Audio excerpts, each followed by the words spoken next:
So first thing, anybody have any questions before we move into Tleiḳáa ʼaduwóos'i?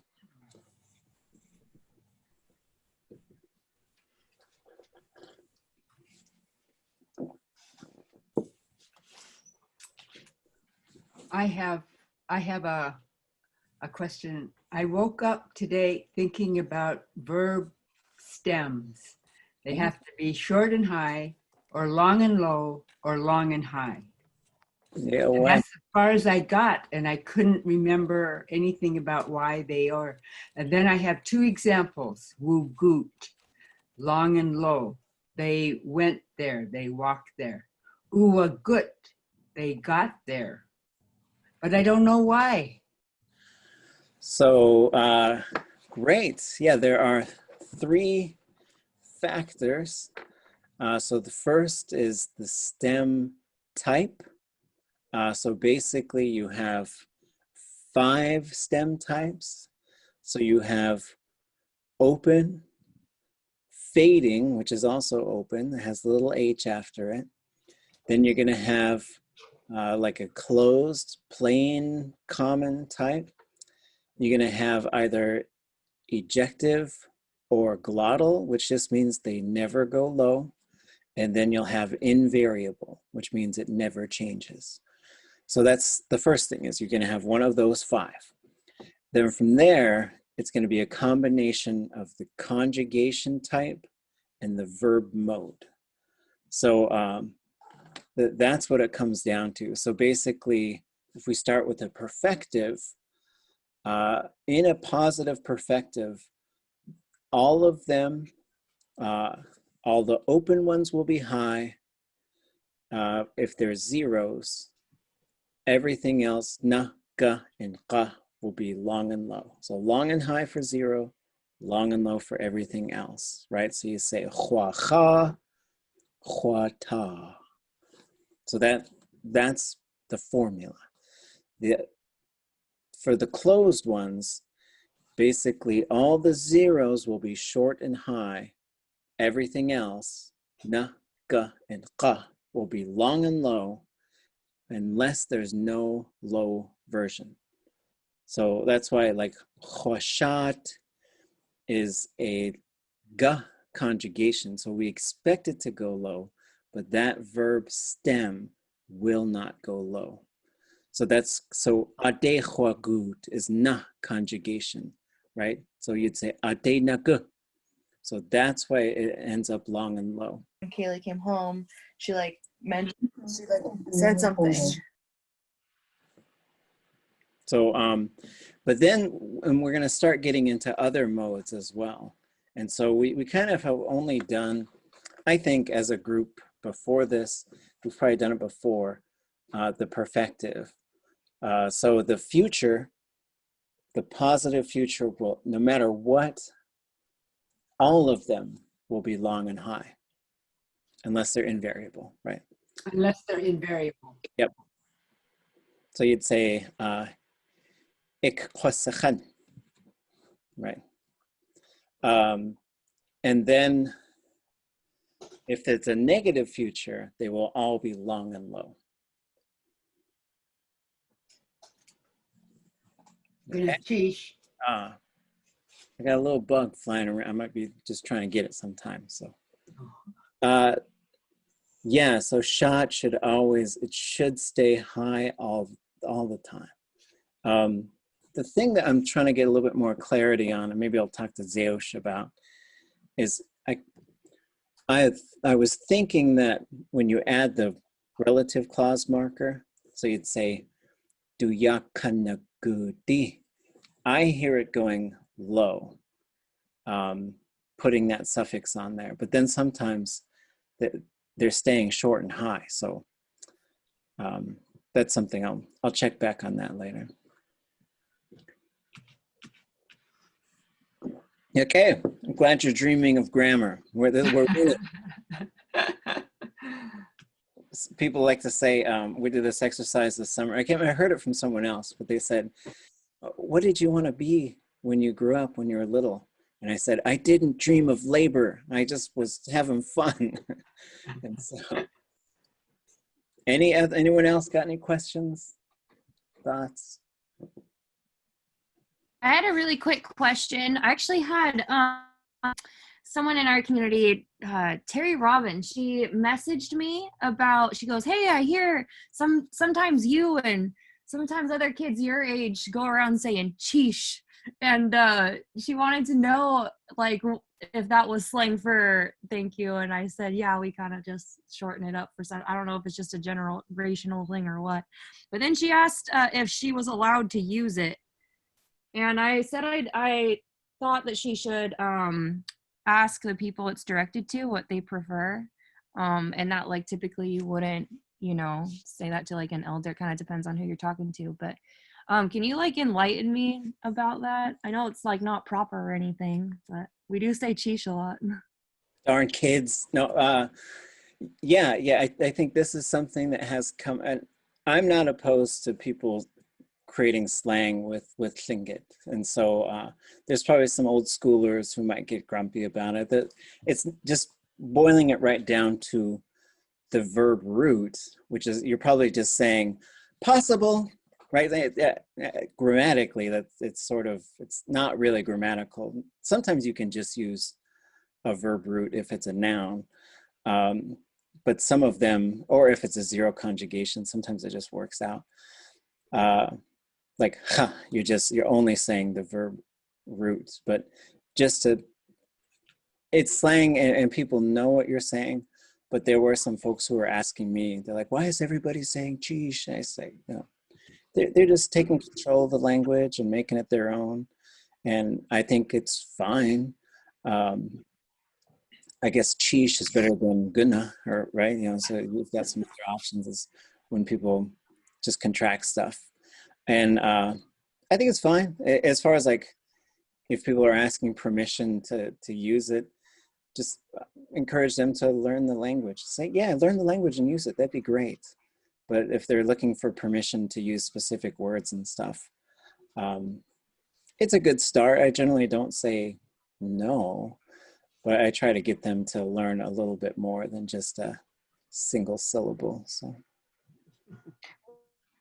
No, I agree. I just wanted to double check. I told her I don't have any kind of like power over Tlingit, so I was like, I'm not the right person to ask. But I just said it is definitely like I don't know, a generational thing. I think it's kind of cool that slang is kind of being incorporated in like just a normal like daily thing too, because it just makes it normal. It's just regular, you know. It's like it's always happened. I don't know, more consistent, I guess. Yeah, using nooch, that's another one that has been sort of used in a slang way, where someone will say something in English, like say, oh man, yeah, I was late. And then someone will say nooch, like you're always late, right? And it's used in a teasing way.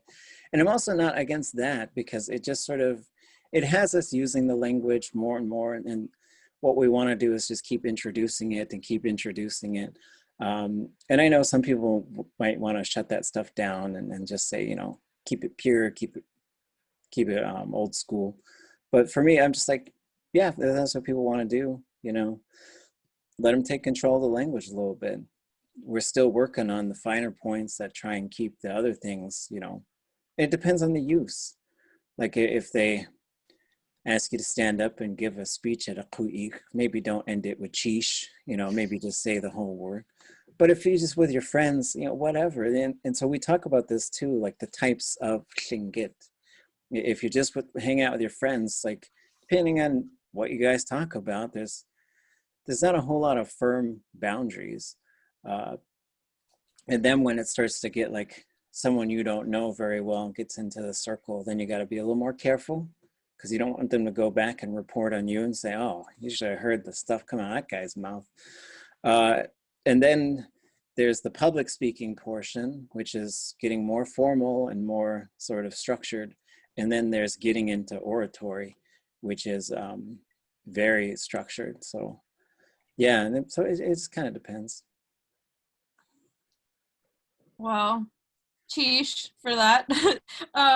But yeah, I also thought it was really, even though she kind of ended up asking the wrong person, I thought it was cool that she thought about asking. I think that's really respectful for somebody to take the time to think about, is this respectful? And then reach out and ask permission to see if that's okay to use and who to use it toward. So maybe that's progress. I don't know. Yeah, and I think it's good for people to use the language and to learn it and to use it no matter who they are. But as long as it's in a good way, like I went into a shop in Haynes, and then the guy, like it somehow came up that I teach Tlingit, and he was a Tleiḳáa, which factors into this, because then he yelled at me like not yell, he just yelled out like, let's get drunk, where's the beer, I want some Tlingit women. And then I just said a bunch of things that I wouldn't translate to anybody, but I said that they weren't nice things, and I said them to him with the intention of saying not nice, because it wasn't a nice way to talk to me, in my opinion. So if you're just learning the language so you could just say like nasty things or something, then you get questionable motives. But people who want to learn the language and to use it and to like honor the fact that the language lives here, I think it's a great thing. I think it's a really good thing. And I think more and more you go places and you could say cheesh or cheesh, and people will know what you're saying. They'll say, oh, you're welcome, right? That's great, because that wasn't always the case in a bunch of different places. And so, yeah, good question. Okay. Anything else? I'm just wondering if Jeff Lear would come into class. Have you talked to him since he's been in Juneau, or? Yeah, so he might be, I'm going to invite him to see if he wants to present or even co-teach maybe next semester. So he's working for SHI right now. So yeah, it's like he's doing a lot of review of some of their materials and stuff. And he got to Juneau a little bit late, and everyone's scrambling to figure out how to switch everything online. So we couldn't get him set up for anything really this semester, but we're looking at like orthography classes, Tlingit literature, advanced Tlingit, and then try and sort of, it might be neat to have two different teachers with different kind of perspectives on how to present stuff. So yeah, he'll be teaching some classes starting next semester, I think. Can I ask a question? This is the first time I heard that Jeff had returned to the coast, and I was wondering what the story is, because I can't really ask him. Do you know his story? I think SHI just hired it. They reached out, and so I don't know the backstory on it. You know, I know he was down in like New Mexico, I think, for a while, and he would come up for a bit. I saw him, last time I saw him was at the language summit, and then I heard he was coming up, so that's great. He's just here for like a year-long contract or something. It's not permanent, as far as I know. Sheesh. One thing that we talked about in our little study group was when Yéi At was telling us her story, that she said, Hadu. Oh, yeah. Hado, yeah. And it was just like, oh man, that's so real. Let's get right. So Hado is Hadla or Tla in other places, same thing. And you go up there and they'll say Hagushe, and that's Tleiḳáa. And so in the dialects, sometimes you're looking at a sound switch, which is pretty predictable, but sometimes you got like a whole other set of words. And then I was talking with Shikshani and ʼaduwóos'i, and I was just asking them, I was like, what are things you don't hear anymore?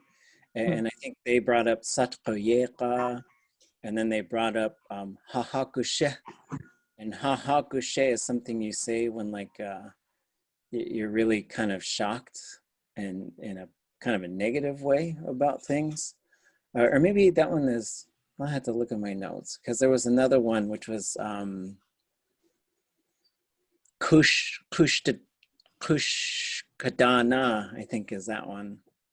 I'll have to look at my notes. But yeah, we'll go over some of those too, some of those extra sort of interjections, like hado, you know, is hatla, and what does that mean? And so it depends on the context a lot of times, because it could mean this is too much. There's a student from Cake who translated it as can't even. And I was like, oh, I like that, that's great. But it could also mean like you're taking it too far there, you know, and so it depends on the tone, right? So a lot of those interjections, they have this one kind of meaning, but then this other meaning is maybe an elder saying like, good enough now, right? And so, okay. Boy, that threw me for a loop when Yana 8 asked me about that hado. I said, I have no clue what that is. Then when you said hadla, I said, oh, of course. Yeah, because if you're up there and you say hadla, they'll be like, what? What's that? And they say hado, and like, oh yeah, okay. There's ahu. Oh, okay. Ahu. Okay, yeah, there's a whole set of these and then we're always finding more too, like, you know, and what they mean and how they're used. And What do you call those linguistically? Interjections. Oh yeah, that's right. You need to say a big thing really fast. But then when we teach them too, it's like, it's important to teach that they're not, you can't use them like a verb. Like, so they'll say, oh, ʻaduwóos'i. I was like, no, that's not quite right. Right? You're like saying yikes, right? And so being scared, I was talking to someone about that today, to be scared of something. Like how would you say, I'm scared of that dog? Anybody know?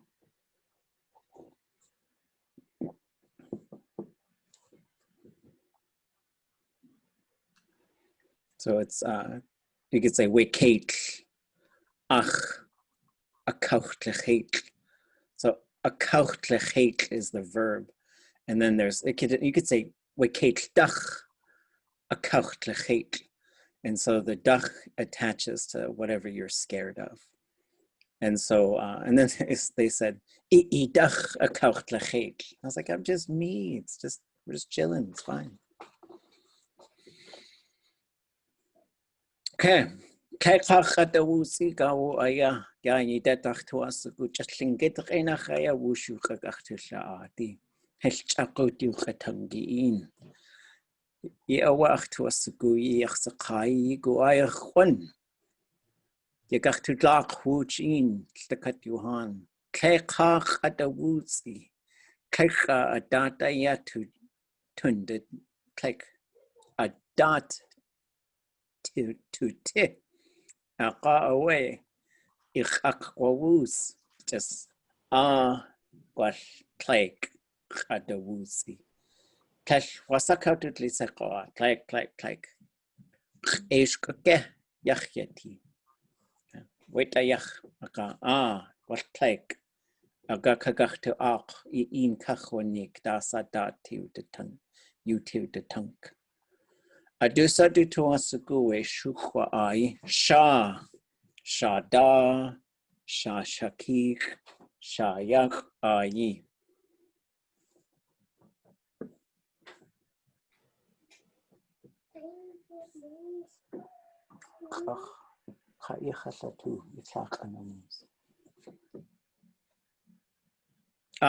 Yana 8.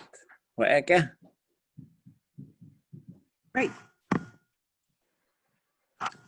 ʻaduwóos'i. Buditi atukakya. Like,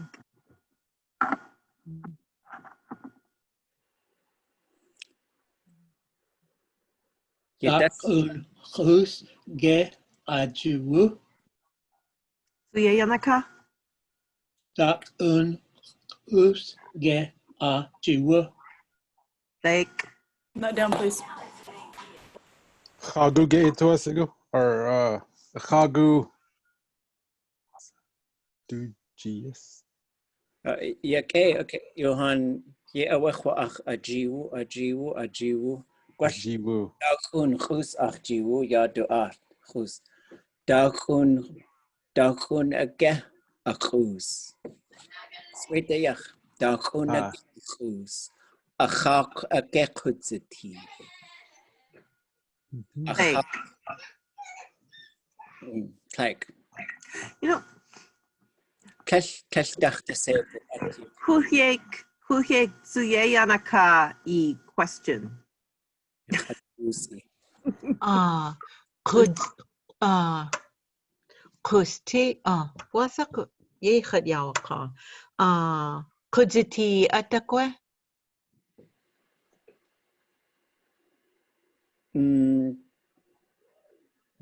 Yatsin age. Wash dachte se go atage. Oh, the Sego at Kachu, Yatsini at Kachu. The Sego at. Just a second. Oh, so Yatsin again. Tleiḳáa Yatsin. Huh.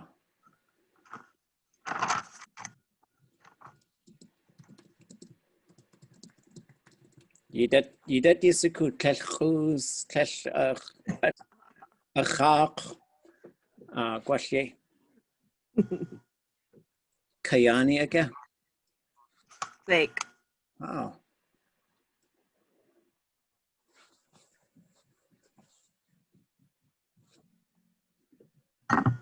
Kayani tsu dachte sego klech yatsin.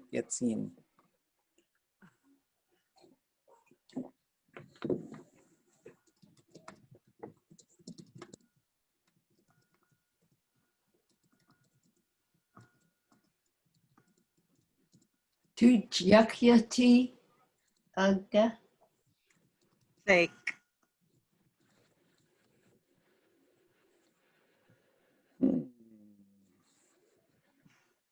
Sakwatke yachyati.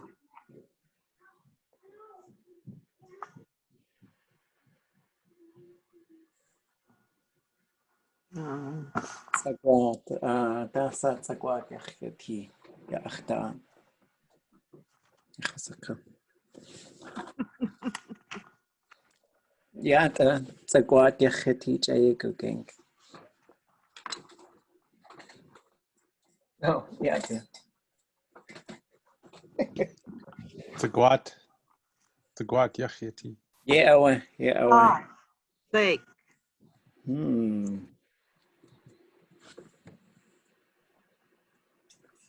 Yéi kaya gay age. Zuyeyanaka. Yéi kaya gay age. Yagay.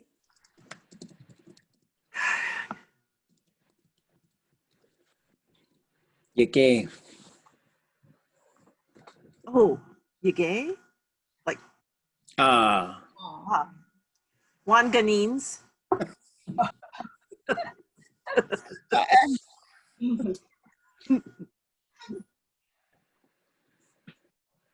Slach age.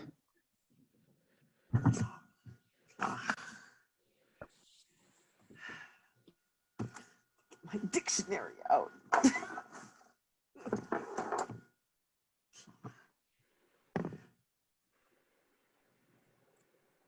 Coxine, you need to act that out for me. Shach. Tleiḳáa. Slach. Wash klesh kayani. Oh. Like, Shach kachai as awe. As daxati. Te again. Tleiḳáa. Late Yachiatiga. Late. Tleiḳáa. Hike.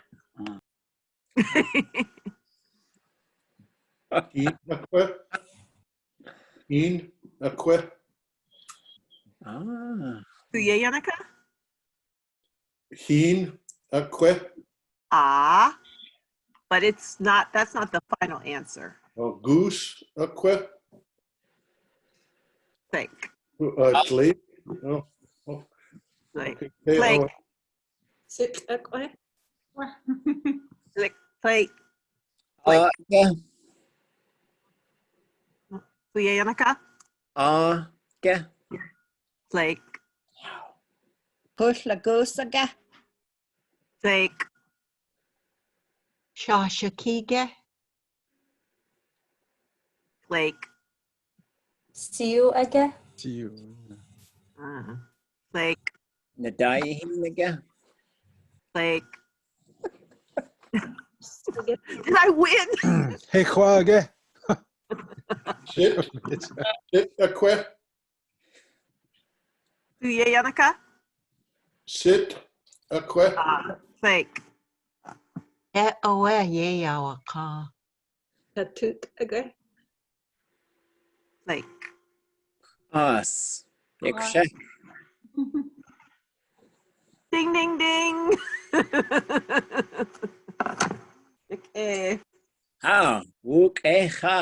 Shidzi. Shish. Wuk'ewe ade. Ya ʼaduwóos'i. Yeah. Shtakatiwan. Shish. Chataga. Eat koha. ʼaduwóos'i.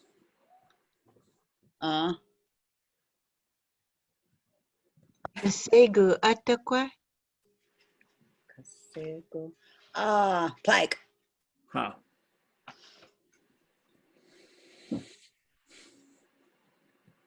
Kayani. Kayani. Oh. Hell Kayani.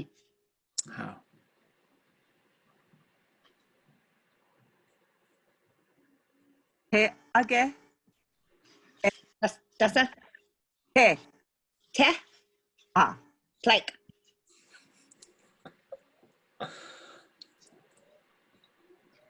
Yéi gugenk again. Tleiḳ.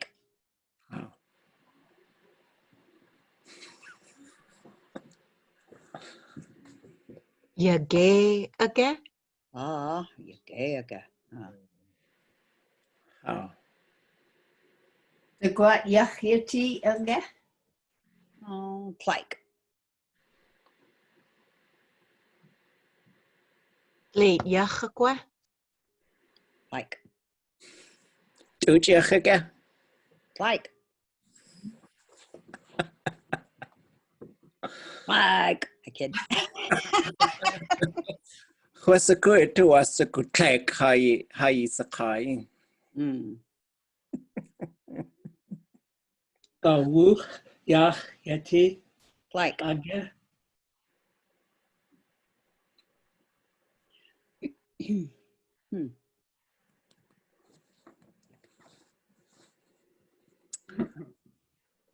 A toot aga kuwa o we dachte sego at.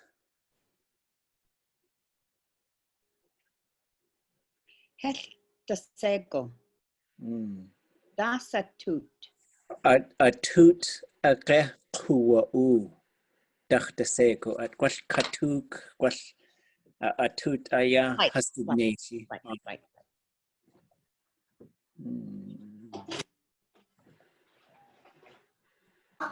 Kudzatiga. Tleiḳ. Heen aga. Tleiḳ.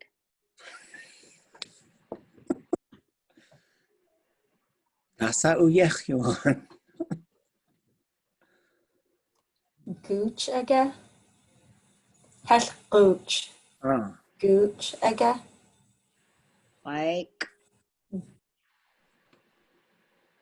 Sit again. Tleiḳ. Shaki aga. Tleiḳ.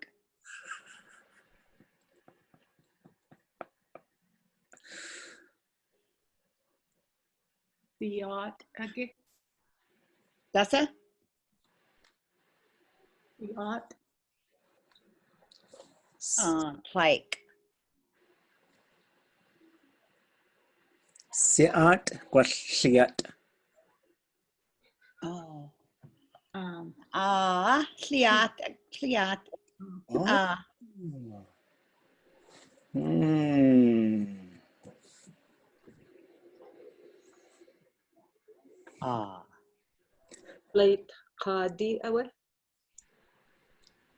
Plate? Oh. Tleiḳáa. Tlleiḳáa. Tleiḳáa. Tleiḳáa. Tleiḳáa. Tleiḳáa kakadi. Tleiḳáa. Tleiḳáa.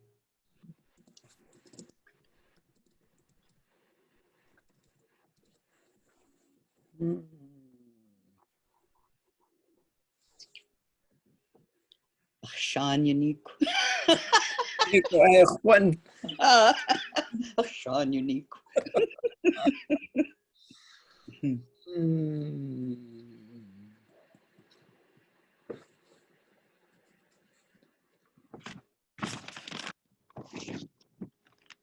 A cock again.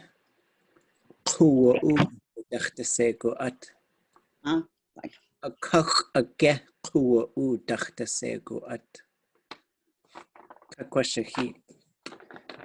Cock.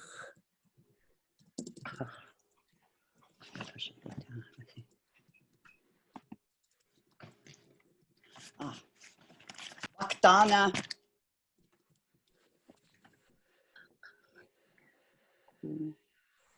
You two again. Tleiḳáa. Oh.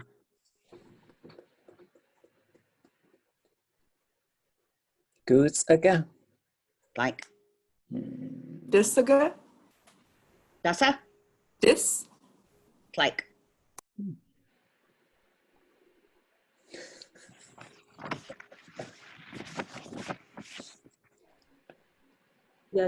Again. Dasa? Okay. Tleiḳáa yaya. We saw. Oh, Tleiḳáa. Shaw, yeah. Oh, you can. Tleiḳáa. Sade.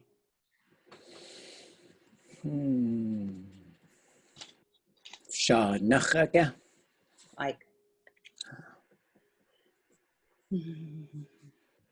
Tleiḳáa again. Tleiḳáa. Tleiḳáa. Oh, okay.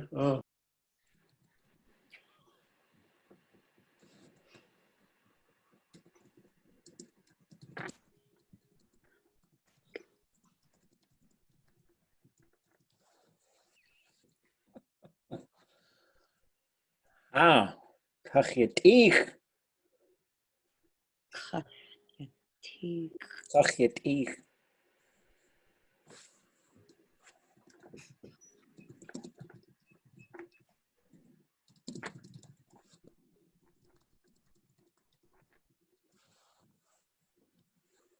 Tleiḳáa. I like that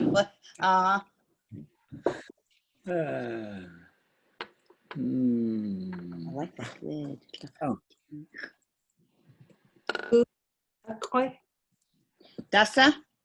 Who?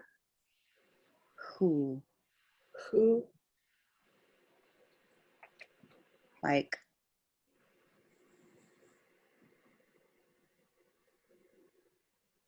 Oh. Gwas tresio gach to glach.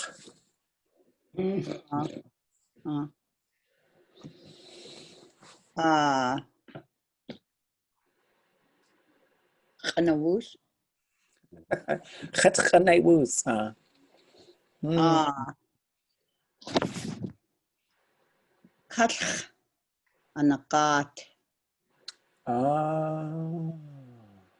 Tleiḳáa. We jagul kadutli teko ataga.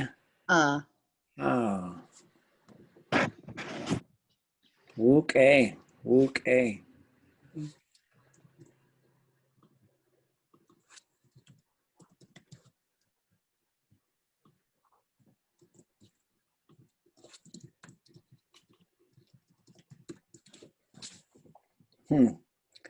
Oh, gosh.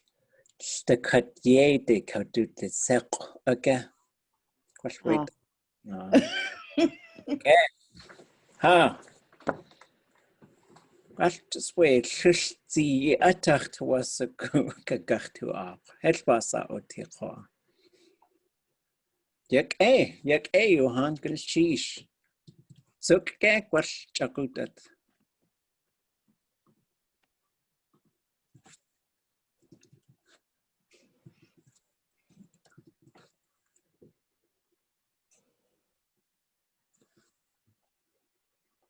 Okay.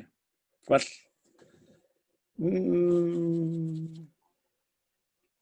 What had kakwaak? Had ʼaduwóos'i. Das hat dat you took the ton.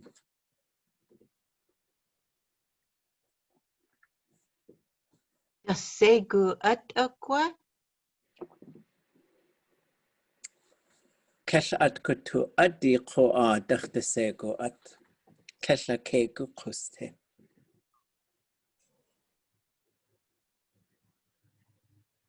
Off again. Dakwasa koa.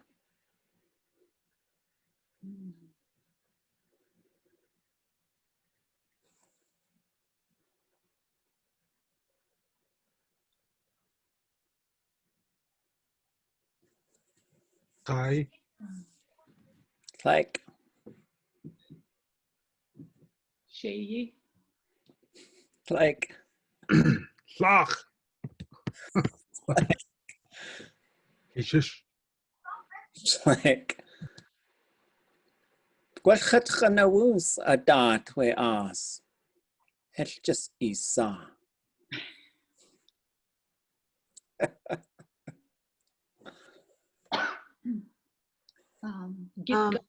Gitga again. Qitqa qudsiti a dat. I was going to say. Wait, to ask kayane qudsiti. Like qitqa. Shiike? Like. Aske again. Like. Kate Clay. Like.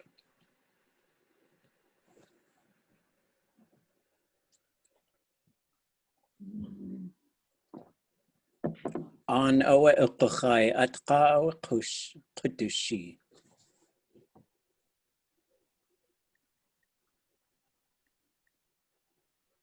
Jadi again.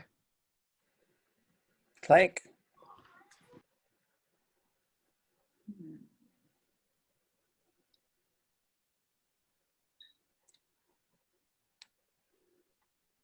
Cellwr llach. Cellwr y llach.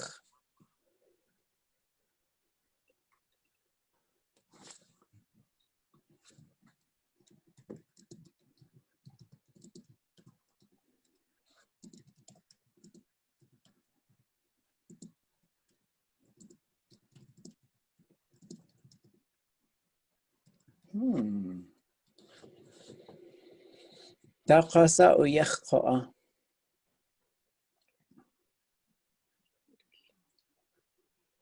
Tauk ite wan qanins. Yidaqij. Uqachai atqa.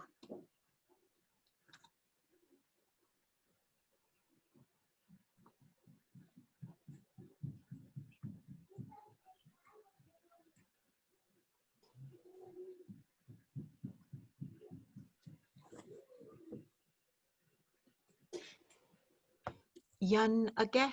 Yéi At Wooneiyí. Goodness, sheesh. Okay. Tauk ite aya. Hin aya. Daqasa. Hin you do tsini. Qaqa. Gunchish. Kausagu Ashidzi. Okay. So we'll think of Yata Achtuasagu Yin Kachoniki. Kliatke. Yakunchish Cheatwu. Kliatke awa Adatiu ʼaduwóos'i. Yakushta. Ye awa Achtuasagu Yisaku. Kelchis ach a Tleiḳáa at awa. Haa eat has would the she nooch. Nak Konachoe has to Yéi At Wooneiyí. Wan Qanin Squashia Yidati Tundatani Yahawe just ach a Tleiḳáa at Tleiḳáa. Wan Qanin Kosanich. Akoa wan Qanin Squay Icht has to you has Skelcha Atkin. Ha iti the Shikwan. Kainach Ahaku Kutwu good. Aqa away we kush de kwani we icht. Du ide hasa kawanik guchsa we ka guchsa. Ka ye awe achlilk ach ina kawanik. Chak. Wash we icht. Kone aya kadat yejik kone. Has du shachaw kunachawe kautlechis. Kesh has du da ite we hasa uz. Gwasha jawe we yek kunachawe du da ye wuti. Ya gwashwe wushe echo ka wushe chan. We yek tested to us good to hunt with goody. A jawe we yek hasawa achnuch. A kawe hasi to us a go a dat ye do zene. Hastu da it gedane hasawa ooze.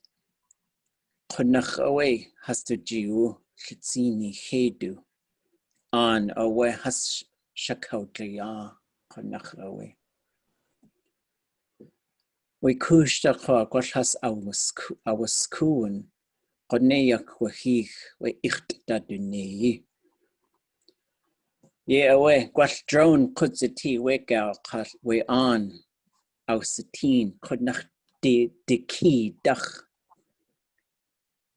Ye gachdustin the cut we on da has would the nak we kushta.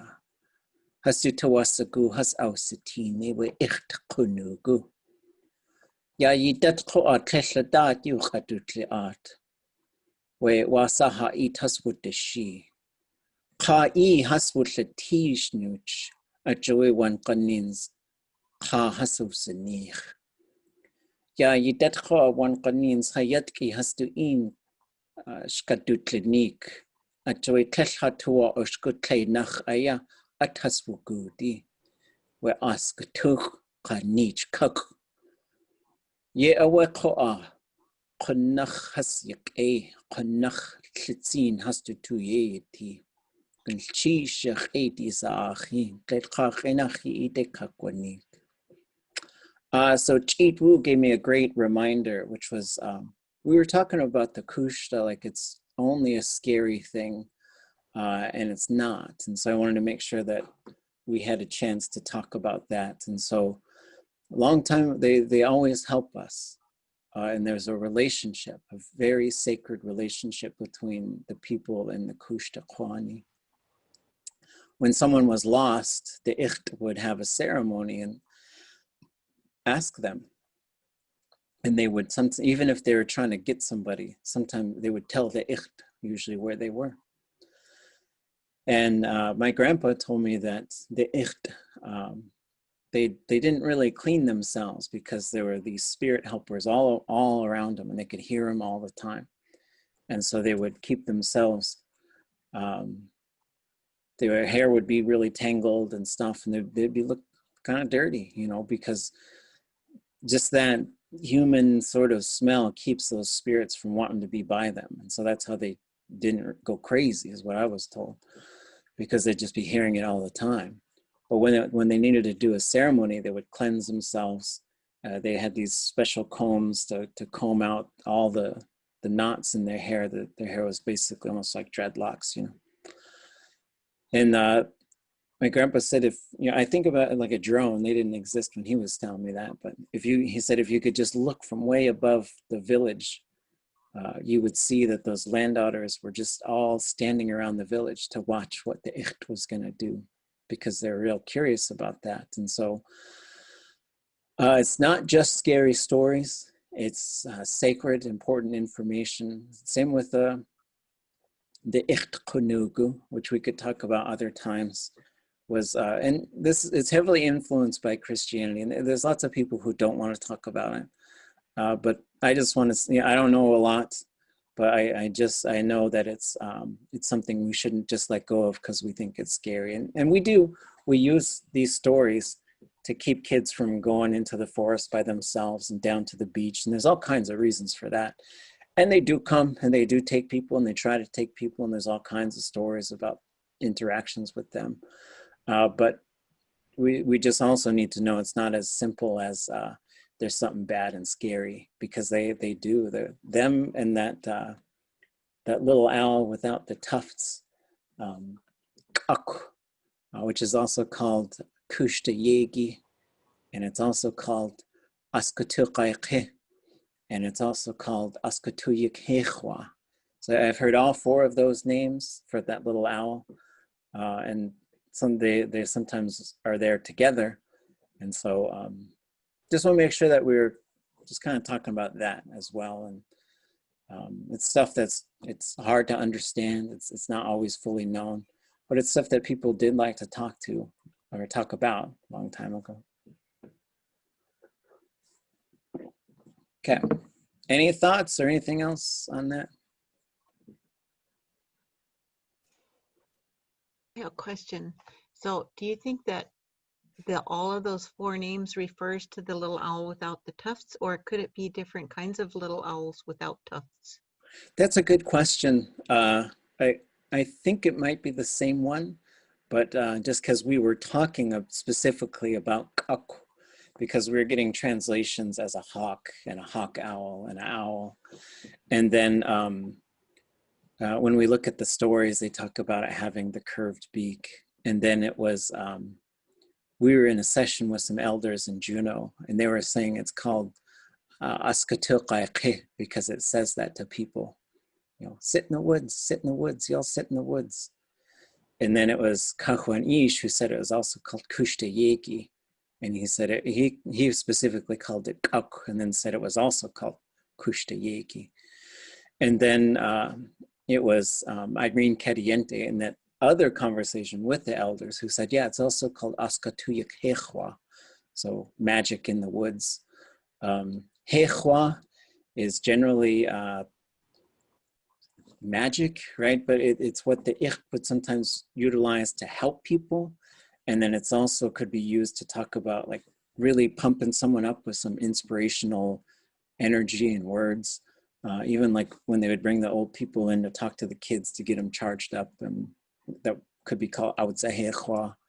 And then hechwa is where you're using that type of stuff to try and put really bad energy on people. And that's the bad, you know, like you're trying to make people sick, or you're trying to get them to die or to give up or whatever, you know. And so however we want to think about those things these days, like there's a thin line between neek and neek. Like, so neek can be news or information, and neek can also be gossip. And I think neek can be you're really trying to send some energy over to hurt somebody, get them to quit, to get them to stop. And not like you, but like the people do.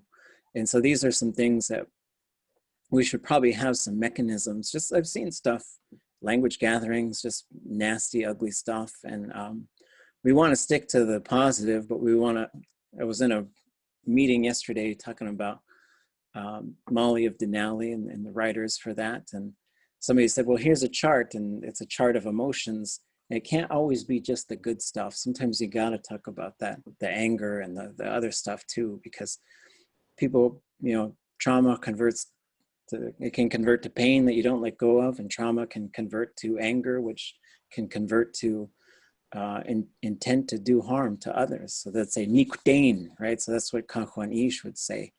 Nikdain, it's like you're doing something to hurt somebody. And those are some things I think we should be able to talk about in the language and able to sort of overcome, so that if incidents do happen, we're able to sort of talk through it, right? And I'm thankful for those who've talked to me, because sometimes I've done stuff that hurts people, and then we're able to talk through it and figure out what to do next. So it's a healing journey, you know, so sheesh. I was wondering about on a Sheishu. It's in everything that I've read, it's referred to by explorers or people who discovered them or found them as a mountain goat. But I mean, if you look at a lot of them, if you really look at what the design is, it's not really a mountain goat. I mean, some of them have a body of something else, or, you know, sometimes the horns don't even really look like horns. Is there anything about those that you've seen or like heard or talked to anyone about? Because I haven't heard anyone specifically say it's a mountain goat, other than they're referring to what, like Emin said, looks like a mountain goat. Like a rattle? You're talking about a rattle? Yeah, on a rattle, yeah. Well, there's a few different things that they put on those, and so the Yéi is on a whole bunch of them, and then on the other side you have Gijuk is on them a lot.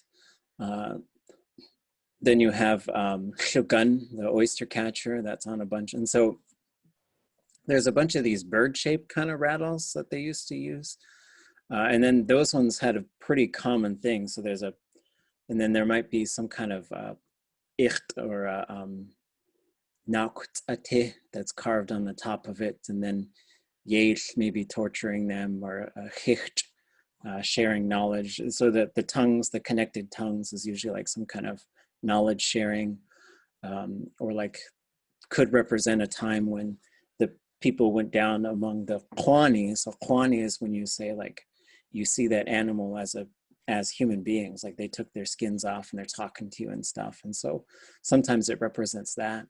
I don't know about the mountain goat one. So I imagine there's a whole bunch of different kinds.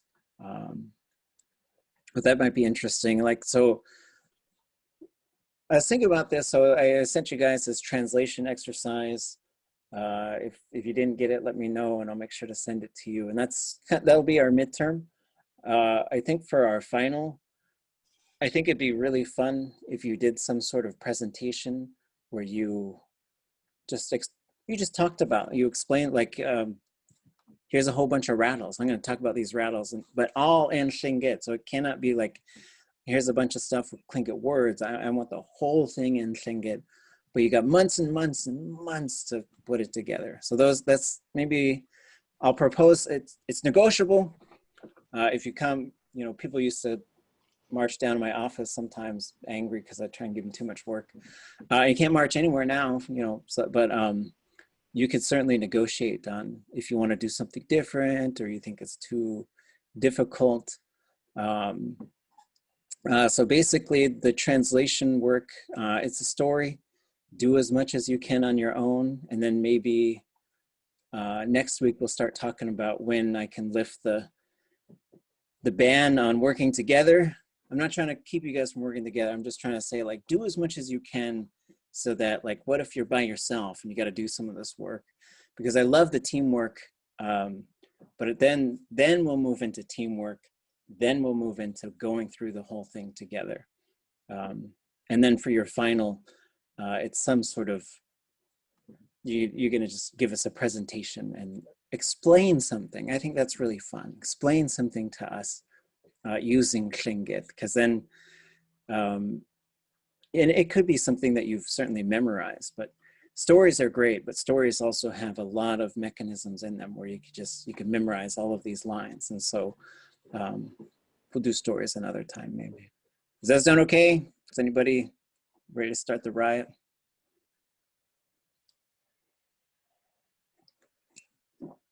Okay, so let's try and finish. I know we got the perfective. We're going through the perfective slideshows, and then we're going through this one here. Let me rearrange a couple of windows. So we kind of left off, we were doing this slideshow on listening, hearing, saying a certain thing. So again, ʼáx is a verb root that we'd use for listening, or for hearing, for listening, for something making a sound, for playing an instrument, for an echo. It could be any of those things. Those are all the ʼáx verb root. The next verb root we looked at was qa, which is most commonly saying a certain thing. Like this is when we're gonna put something in quotation marks, like, and then Raven said this, and then the important thing is like the exact words that were said.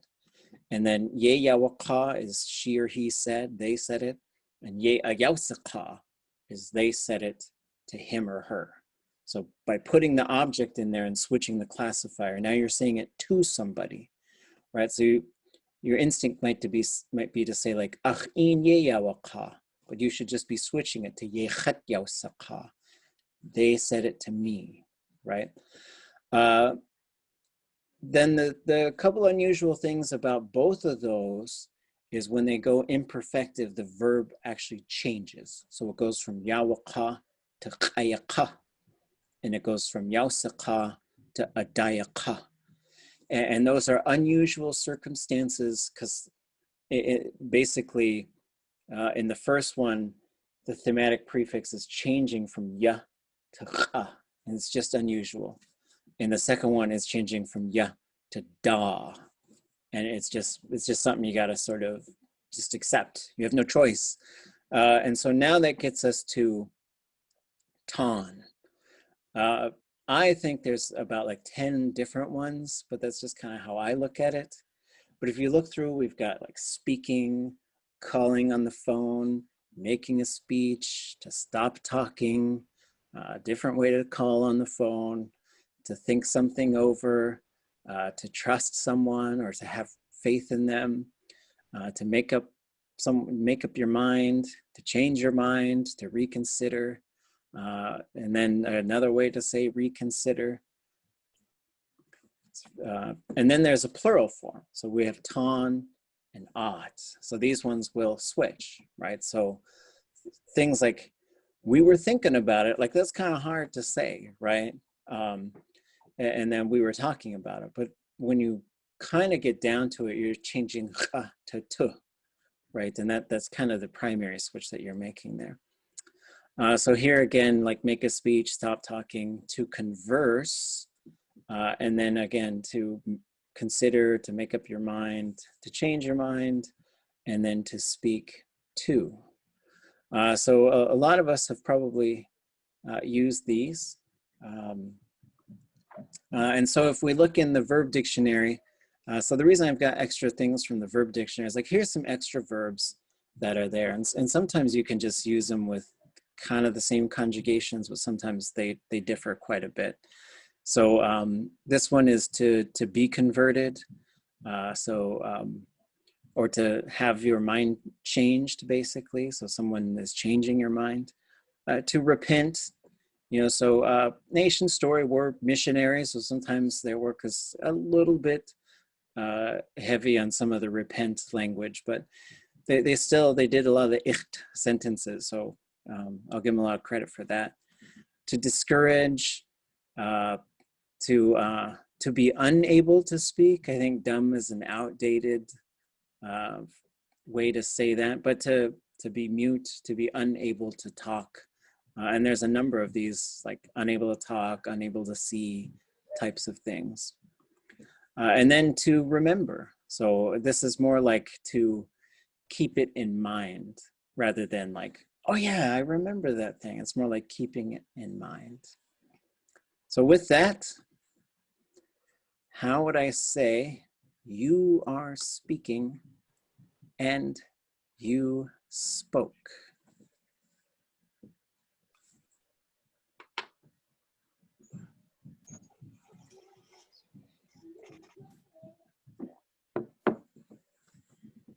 And we're just making predictions, no worries. Yukiatan. Mm-hmm.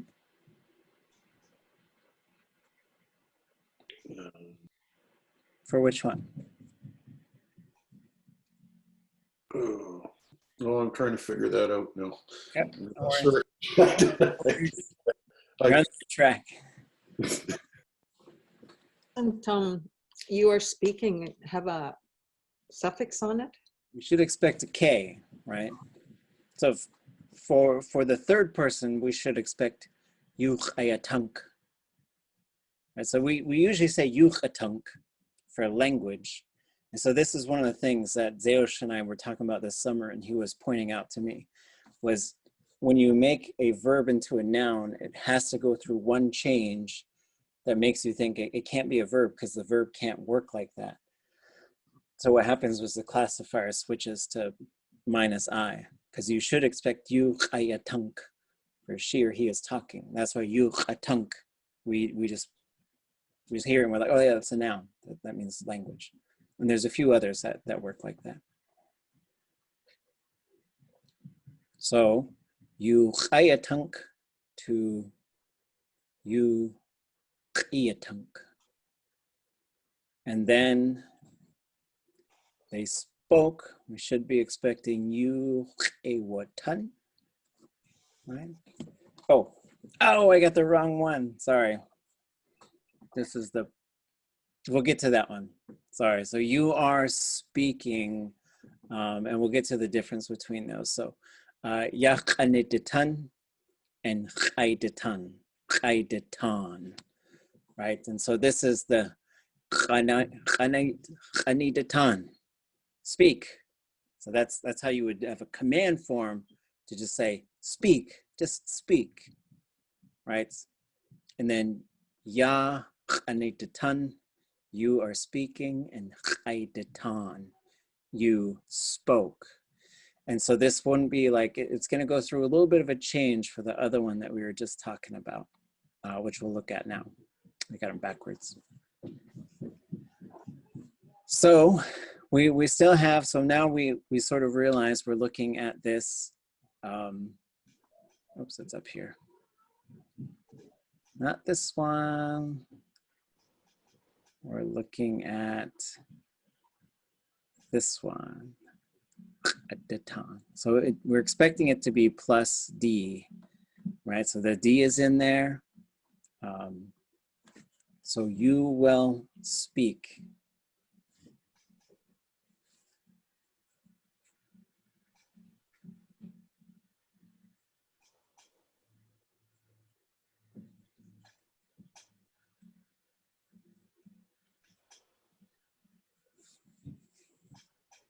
You Qaiditan?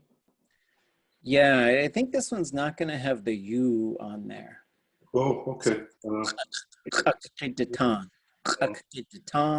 right? We should expect it to be high. And how about I will speak? Qaiditan. Right. Qaiditan.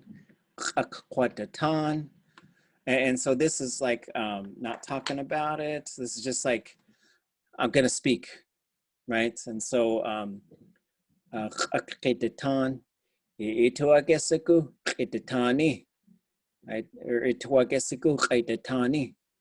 And so this is just sort of like, let's say we're all taking turns just talking. Like we're just sharing some language, like at a language gathering or something. Do you want to talk? Do you want to talk? ʻatuwa.áx Qaiditāni. And in this case, Qaiditan and Qaiditan. So again, the D part is popping in for just talking, right? Not about and not to. When we do about and to, we should expect this one. Like, so you are speaking to me, you spoke to me. So for this one, A'in yu qiyatunk. A'in yu qiyatan. Right? So these are the things. So this is, when it's happening now, some of these are going to get the U and the K, right? So those are combining to say it's something that happens, and it's a bunch of little things that make up this action, right? So that the talking is something that, it's sort of like you, it's the repetitive imperfective form is what we look at. And then, but then when we move it to perfective or to future or something else, that K is going to go away. So that's something that's tricky to just keep in mind, is that the K is there for what's used for like the right now, but then it goes away for the other things. Okay, oops, I think I had those backwards. I'm supposed to guess that one, but that's okay, because this one's kind of complicated, right? So we'll just probably just look at them. So ach I day and I day. So the in goes to I day in the future. You qitan and you qatan.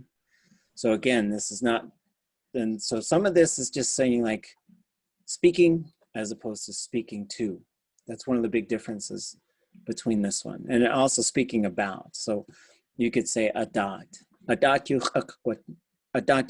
qatan. I'm going to talk about it. Right? Then we are speaking yu ʼatuwa.áx and then ʼatuwa.áx. And then wuch in yu ʼatuwa.áx, wuch in yu ʼatuwa.áx. So again, the K falls, it's going to go away for the future and the perfective with these ones.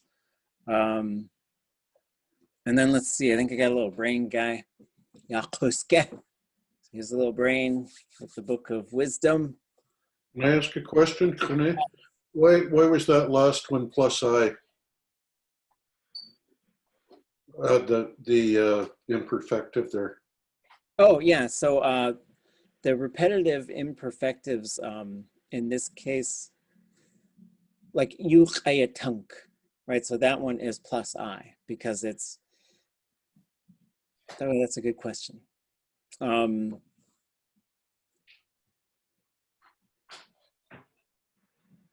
have to think about that one. Okay, you can. It's a good question. So on that note, can you go up? I don't remember. I think maybe 56. Speaking to, maybe it was this one. It said that if you're like just speaking, then it's plus declassifier, right? And there was one that was, maybe I just needed to look at it again. Okay, so here, to speak to or talk to. So this is when we get the U, and then just to talk is just a plus D. So it's similar, but different than like I'm sewing it and I'm sewing, right? And so it is kind of one of those things though, where it's sort of like if you're going to talk about something or you're going to talk to somebody, then we should be expecting this one. But if we just say, hey, why don't you talk? And then we're going to get the plus D one, because then it's just, you're just looking at the very act of speaking.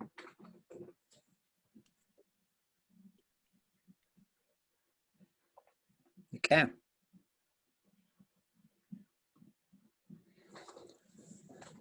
So, excuse me.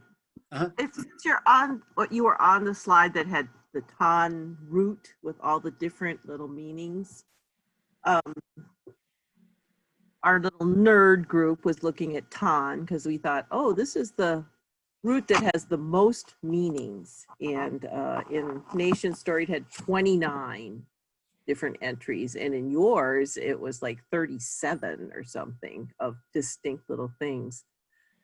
And we were trying to just understand, because some of the tan roots refer to carrying things and holding things. And so in our little group, we explained it to ourselves, and I just want to see whether or not this makes any sense at all. But it was like thinking about something is like carrying it in your mind, carrying it inside you. And so like it made sense for me to remember like to change your mind, to kind of turn around your thinking or reconsider it. And just as a person who's trying to learn the actual meanings of these different stems, it was helpful for us to look at this gloss here, you know, without all the conjugation inflections. I don't know if that's a good way to study them or not, but that's what we did. It's not like I took them all.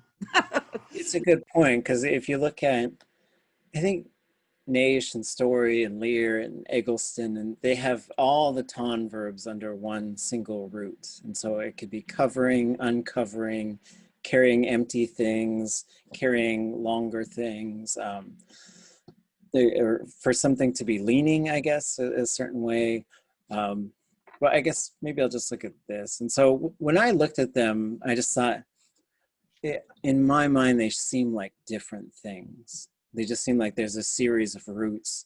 And whether they are or not, it helped me to sort of split them up into different ones, because then there's not 29 verbs under one single verb stem.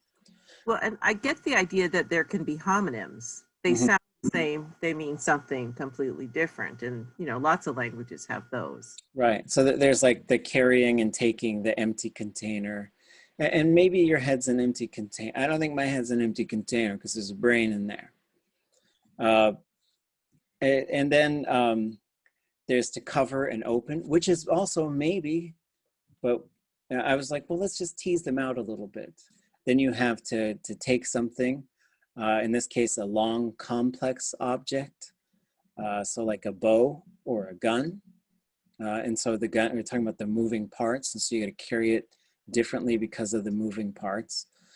And then you have ton for the water to get rough, or for waves to crash over something, which, you know, again, is that the same as the last one? Maybe. And then I think of ton as just communicating. So like speaking, because you get ha for speaking and you get tu for inside. And I'm like, okay, and so part of this is just having it make sense for me so I can teach it to folks and just sort of keep thinking about it. And I know that some people might want to start a fist fight about like whether there's 9 tons or not. And that's fine. And then we go down, and then there's one for precipitation, which again, like you could get into a theory like, is the sky an empty container? I was like, I don't know, but that's just to describe that thing, right? And then you have to bend something, which I think is different. So yukutan shita. And this one is also to bend yourself over. Yinde shkauditan, or yinde shkauditan.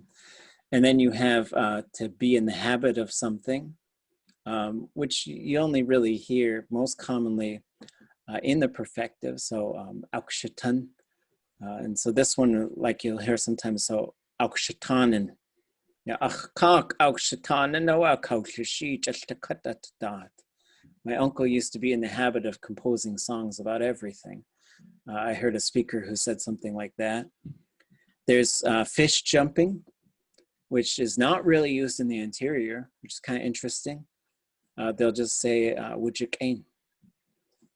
And then there's hunting octopus, which I've only heard one speaker talk about, but that's where the word tana comes from. So ʼatángi is the act of octopus hunting. So I think there's 10. And in my mind, they're just kind of, I just got them listed out as different things. But, you know, I'm not trying to say anybody else is wrong about anything. Well, I'm just trying to get the meaning of, you know, even within, you know, which one of those 10 is it? And then the variations within that. So it's useful to have some grouping like you've provided here, and then go, okay, and see if there's any meaningful parts that have, you know, like the kuch part to me is like, okay, that's a word that I, or, you know, particle that I understand from other places, so I can add it in here. Yeah, right. Okay. Yeah, and so, and this helps for us to add new ones too, because we made a new verb, right? So, achjite, kushnatatan, text me. So now it's talking with your thumbs, right? So maybe your text with your fingertips, who knows?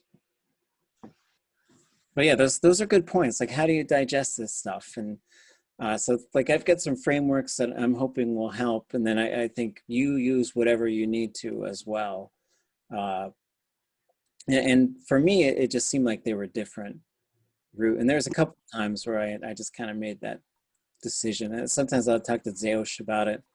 I'll talk to some others some more, but some people are mad at me, so.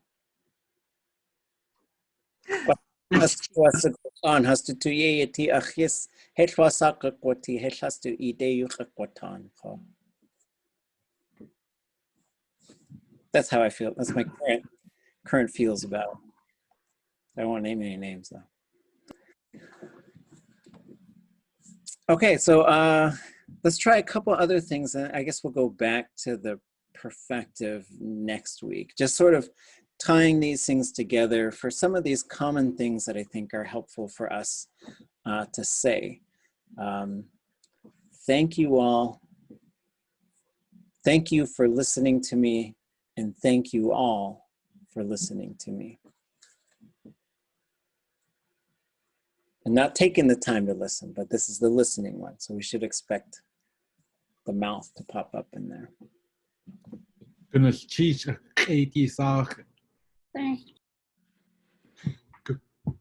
Okay. Oh, yeah, okay. And we just got to throw that little I at the end of the verb. Yeah, ʼachi. ʼachi, yeah, what? And how about y'all?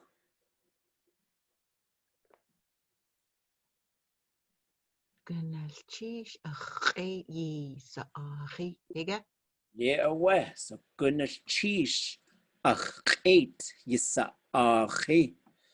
Goodness cheesh achait yisa'achi. If you're from Teslin, goodness cheesh achait yingsa'achi. So you're gonna this one's gonna be the gamma right there. Gamma kotzati yesu. Okay.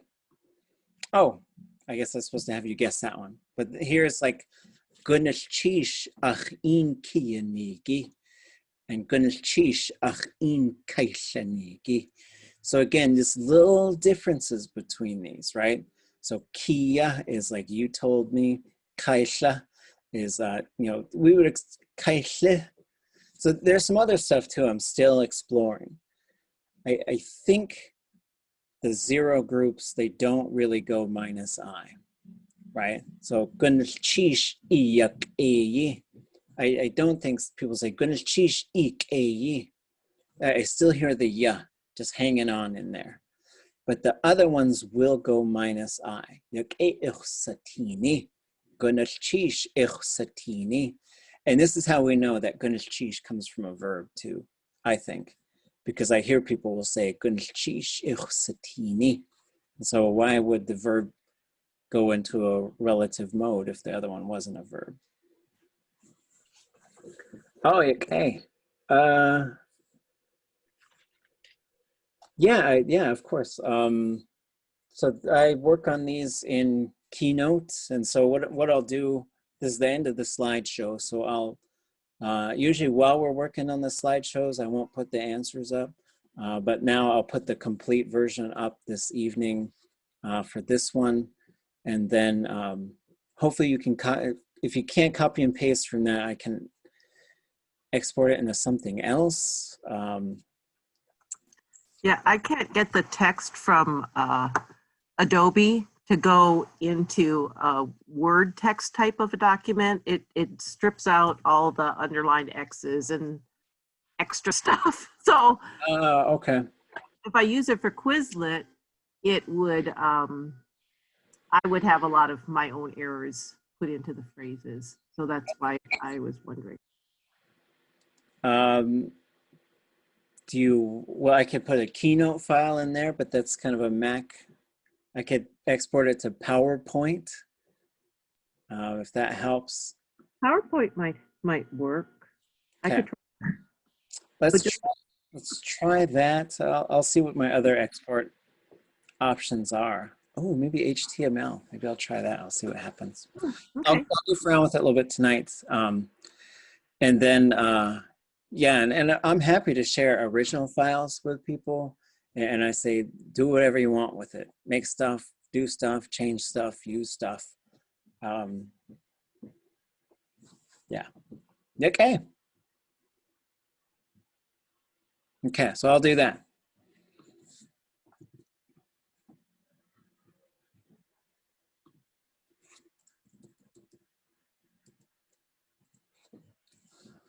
We have 5 minutes left.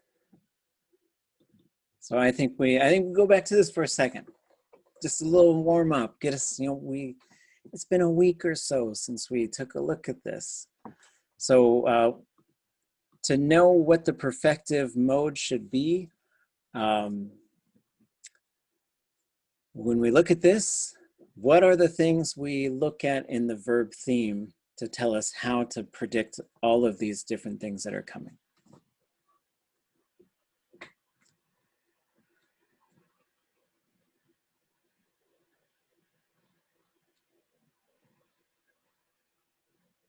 If it has an object. Yep, so both these have objects, so we should expect ʻaduwóos'i, ʻatuwa.áx, ʻatuwa.áx, right? Yéi At Wooneiyí. It's kind of 3, right? Tleiḳáa.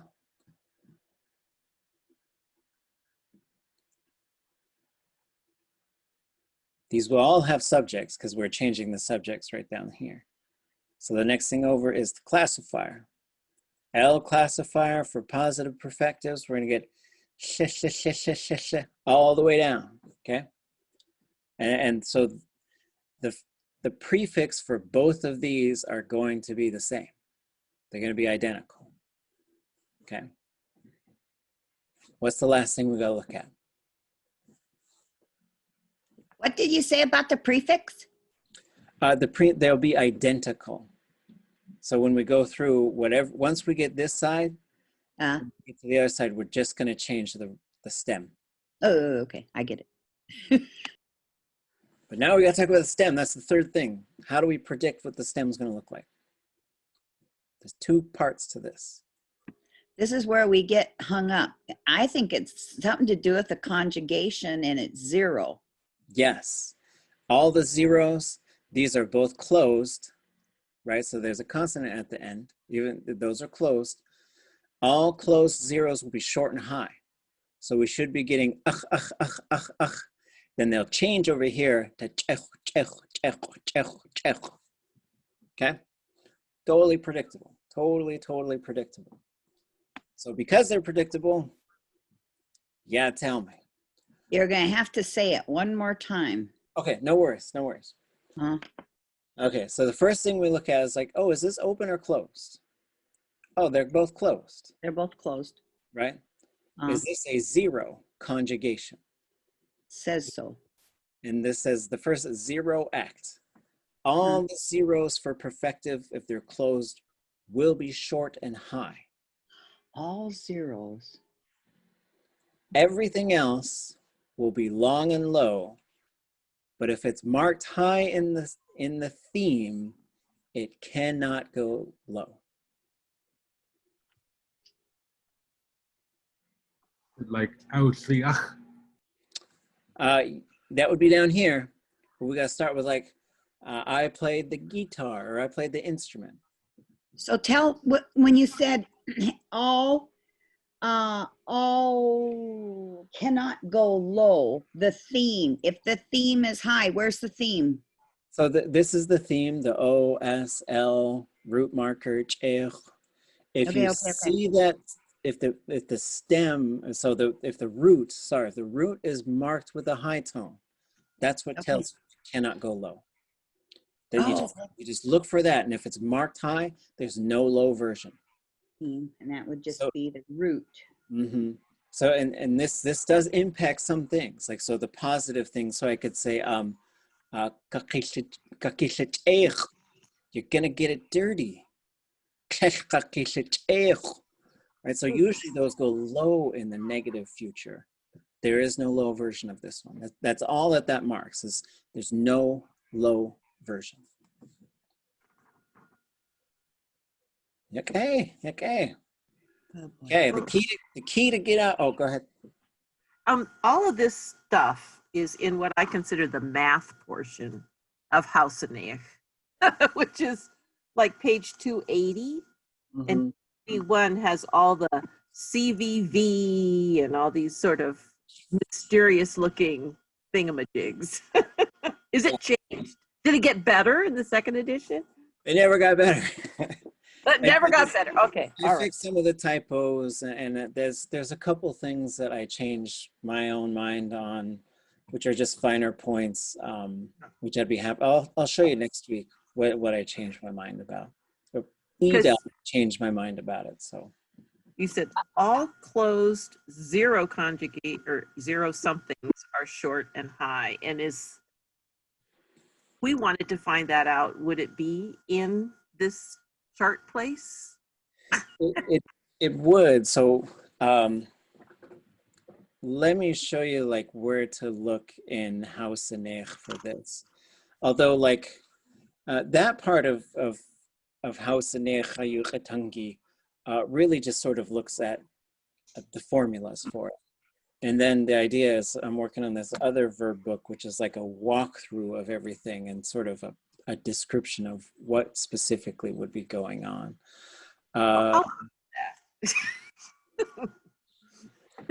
Next sabbatical. I was supposed to get it done. Don't tell them I didn't get it done during sabbatical. I did other things. So here, if we go to the table of contents, and I think it is under verb modes. So if you go to verb modes, and then there's a thing called stem variation. And let me try to zoom in here. It might be kind of small. So this chart right here, which comes from Carrie Eggleston's work. So this shows you the verb mode. And then when we get into the stem variation, and Zeus, he writes this stuff very differently, right? And I keep asking him, and I still don't, when he talks, I'm like, I'm not understanding this, right? And so I'm going to keep talking to him about how he sees it, because it's really interesting. So then you basically have zero and everything else, which is a common pattern in Tlingit, right? So when I think of zero, it's like the default. And then there's na, ka, and ka, and they're all hanging out together, right? So then you have a couple of things. You have, here's the open root, here's the fading root with the little h on it, closed, and then these two are actually just identical, right? So this one's never gonna go low because it's glottal, which means there's something it takes from tanta Tlingit that keeps it from going low. This one has an ejective at the end, and it can't go low because it's just too hard to have a low tone where you end with a or something like that. So as you go through here, so here's the perfective, closed, all the zeros will be short and high. So single V means short. High tone marker means high. Everything else will be long and low. So that's what this chart is showing you. So as you go in, you could look at hortatives get a little bit unpredictable, imperatives get a little bit unpredictable, imperfectives are completely unpredictable when it comes to the stem. You just got to hear it and then just live with it. And so this is as far as we could tell. So like basically the linguistic community sort of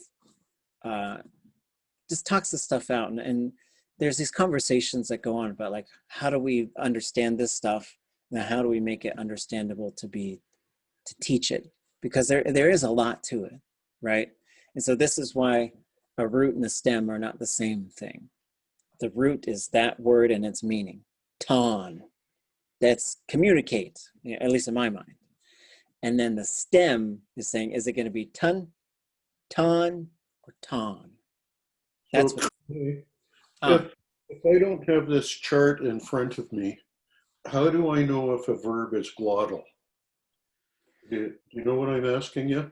Yeah. Like, you just memorize these are glottal verbs, or what do you do?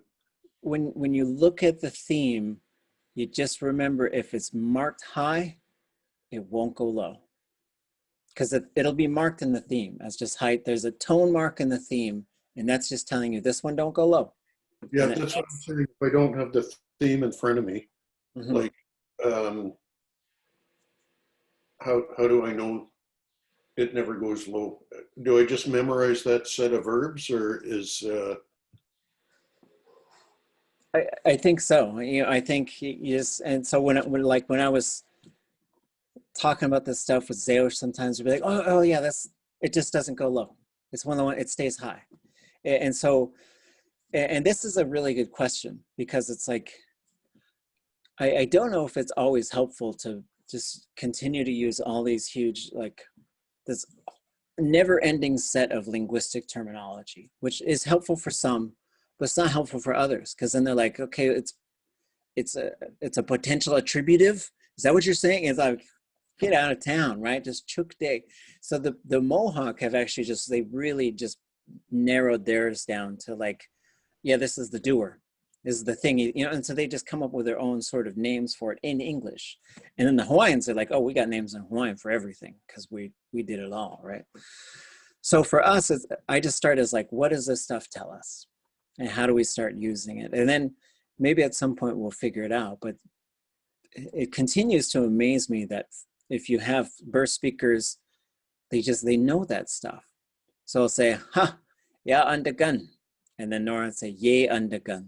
It's like, oh yeah, it's ka conjugation. That's right. But and she just knows, right? And so you start with the kind of zero and everything else thing, I think. But I'm open to, we're here to talk about how do you keep all this stuff in your brain, and that's the stuff we're all collectively figuring out. So me, I read themes, so I'll look at it like, okay, I know that one. But then there's lots of verbs where nobody wrote the theme yet. So then I'll look for the perfective. And then once I see the perfective, I can see whether it's zero or not. But then if it's not, then I got to do a little bit more work. So then I'll go try and find the future. And the future will tell you if it's na, ga, or ka. So it's like this sleuth game, right? Can you hang your hat on the command form? Absolutely. Yeah, if I can get someone to give me the command form, then I can get all the rest. Except for if it's glottal, then you'll just have to hear it. Like if it's a verb that's out there, but hasn't been fully documented yet. And we're running out of speakers that could really do that stuff with us. Sam, Bessie, Florence, Ruth. And then there's still a few others from there. But just in terms of like the likelihood, and so there's a bit of a race to document some of this stuff. And so we got to figure out what verbs do we need to know how to use, because we might reach a point where we're just going to have to take our best guess and just kind of go from there, because we're beyond the critical point. But yeah. So we'll come back to we'll come back to this on Monday. So we'll try. I still like doing language stuff at the beginning of class where we're just using the language. Anybody want to propose a topic for our conversation? The games were fun, but now let's try. I want us to try go take the weekend and write a short something about something. Could we think about like underwater? Underwater. Oh, like talking about it? Oh yeah, is that what you were asking? Well, I'm looking more for like, why don't you go and go construct a little 10 or 20 sentence thing about blank. And so Audagon suggested school.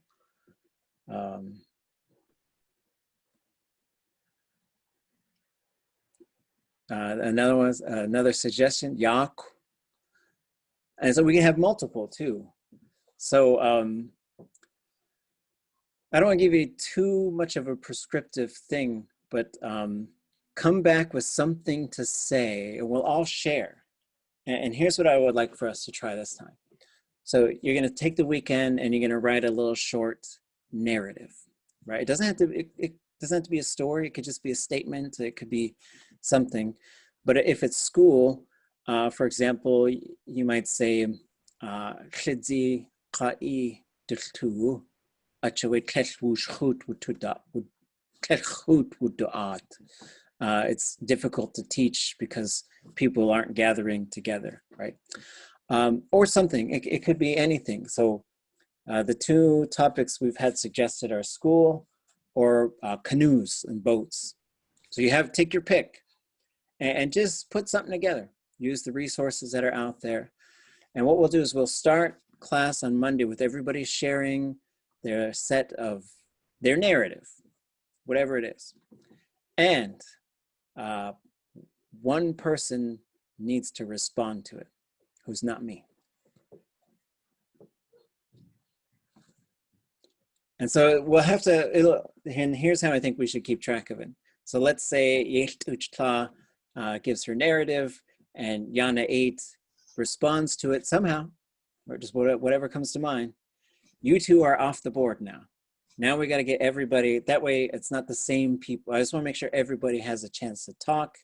And you're off the board, one's off the board for speaking, one's off the board for responding. So now Yana 8 still has to give us her sentences, and Yéi At Wooneiyí still has to give a response to somebody. Does that make sense? Because I also want us to practice responding to something that we didn't know we were necessarily going to hear. That's the challenge. Yeah. My question is what you say is supposed to be a story, or is it discombobulated sentences on a subject? And if it's a story, how do you respond to a story? Yeah, that's a really good question. It shouldn't be just a disconnected set of sentences. I would prefer if it's either a short narrative or some sort of statement that you're making to us. And then if it's a story, like let's say you told us a little short story about somebody who anchored a boat. And then I might say, oh, I don't know how to anchor a boat, or something, I don't know. But even if you just said, thanks for telling us, that was really neat. That's fine. If you can't think of anything, that's fine. But I just want us to be practicing the act of receiving each other's language and responding to it. Because sometimes we might go and do some homework and then come back and we're so focused on just sharing our thing that I want us to also practice responding to something that has happened. And that means you might not have a script for it. So that's kind of neat. It's like you could ask for more detail on what they talked about, like, well, what color was it, or like that? It's more like it's just you having a response. Like, let's say you came back and you talked about what the first day of school was like for you this semester.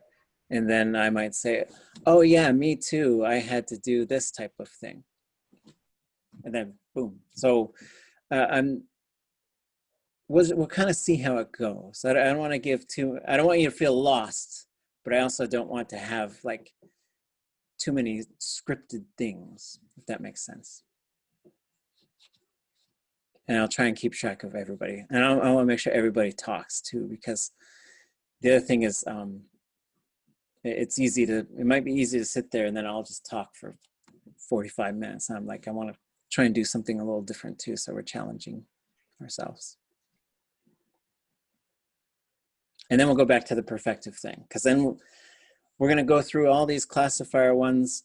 Yeah, if you want to have a picture, I think pictures really help us. If you want to put together a little thing with a couple pictures, but it doesn't really have to be too long, because luckily there's like, 15 of us or something. So if we all took 10 minutes, then that would be just go over time. So just a little short thing, a little short response. Yep, good cheese. We shake out to steam. Good cheese away, Yéi At Wooneiyí. Gonna cheese, Okay. Yagen. Can cheese. cheese. This cheese.